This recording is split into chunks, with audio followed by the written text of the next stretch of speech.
Hello అండి, welcome back to our channel Bhanu recipes. ఈరోజు వీడియోలో అచ్చం బేకరీ స్టైల్లోలా ఇంట్లోనే ఈజీగా మురుకుల్ని ఎలా చేసుకోవాలో చూద్దాం. సో చాలా క్రంచీగా తినే కొద్దీ తినాలనిపించేలా చాలా టేస్టీగా ఉంటాయి. సో చాలా సింపుల్ ప్రాసెస్. సో ఇక లేట్ చేయకుండా దీని ప్రాసెస్ ఎలానో చూసేద్దాం. సో ముందుగా దీనికోసం స్టవ్ మీద కడాయి పెట్టుకుని అందులోకి 2 కప్స్ వాటర్ అంటే 250 ml వాటర్ని వేసుకుని వాటర్ని బాగా బాయిల్ అవ్వనివ్వాలి. వాటర్ ఇలా బాగా బాయిల్ అయ్యేటప్పుడు ఇందులోకి 1 టేబుల్ స్పూన్ కారం, తగినంత సాల్ట్, 1 టేబుల్ స్పూన్ తెల్ల నువ్వులు, అలానే 1 టీ స్పూన్ వామును కూడా కాస్త క్రష్ చేసి వేసుకోవాలి. తర్వాత 1 టేబుల్ స్పూన్ నెయ్యిని వేసుకుని అలానే ఒక పావు టీ స్పూన్ వరకు వంట సోడాని వేసుకుని ఒకసారి బాగా మిక్స్ చేసుకోవాలి.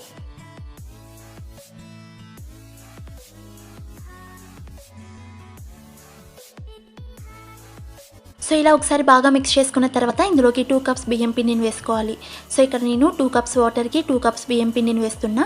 ఇలా వేసిన తర్వాత ఇందులోకి 1/2 కప్ వరకు మైదాను కూడా వేసుకోవాలి. సో మైదా వేయడం వల్ల సేమ్ బేకరీ స్టైల్లో బయట క్రంచీగా లోపల సాఫ్ట్గా చాలా టేస్టీగా వస్తాయి. సో ఇలా వేసిన తర్వాత స్టవ్ ఆఫ్ చేసి ఈ పిండినంతా ఒకసారి బాగా మిక్స్ చేసుకోవాలి. సో ఇలా బాగా మిక్స్ చేసుకున్న తర్వాత మూత పెట్టేసి ఒక 5 మినిట్స్ పాటు రెస్ట్ ఇవ్వాలి. 5 మినిట్స్ తర్వాత పిండినంతా ఒక ప్లేట్లోకి తీసుకుని పిండి కాస్త వేడిగా ఉన్నప్పుడే వీడియోలో చూపిస్తున్నట్టు ఇలా బాగా చేత్తో ఉత్తుకోవాలి. సో పిండి చల్లారితే ఇంత ముద్దలా ఫామ్ అవ్వదు. సో కాస్త వేడిగా ఉన్నప్పుడే బాగా ఉత్తుకోవాలి.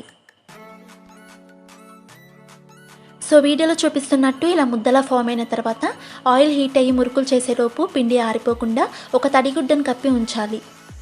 తర్వాత మురుకులు వేసే మౌల్లో ఇలా స్టార్ ప్లేట్ని పెట్టుకుని మౌల్డ్కి లోపలంతా ఆయిల్ని అప్లై చేసుకోవాలి. ఇలా ఆయిల్ అంతా అప్లై చేసుకున్న తర్వాత ఇందులోకి సరిపోయేంత పిండిని పెట్టుకోవాలి. ఇప్పుడు వేడి నూనెలోకి మంటను మీడియం టు హై ఫ్లేమ్లో ఉంచుకుని మురుకుల్ని వేసుకోవాలి. సో ఇక్కడ షేప్ ఎలా వచ్చినా పర్లేదు, లాస్ట్లో మనం ఎలానో కట్ చేసుకుంటాం కాబట్టి ఇలా మొత్తం రౌండ్గా వేసేసుకోవాలి. ఇలా వేసుకున్న తర్వాత మీడియం టు హై ఫ్లేమ్లోనే లైట్ గోల్డెన్ కలర్ వచ్చి క్రిస్పీగా అయ్యే వరకు ఫ్రై చేసుకోవాలి. ఇలా ఒక సైడ్ ఫ్రై అయిన తర్వాత ఇంకొక సైడ్ని టర్న్ చేసుకుని క్రిస్పీగా అయ్యే వరకు ఫ్రై చేసుకోవాలి. 2 సైడ్స్ ఇలా క్రిస్పీగా ఫ్రై అయిన తర్వాత వీటిని ఒక ప్లేట్లోకి తీసుకుని సేమ్ మిగతా పిండితో కూడా ఇలానే మురుకుల్ని వేసుకోవాలి.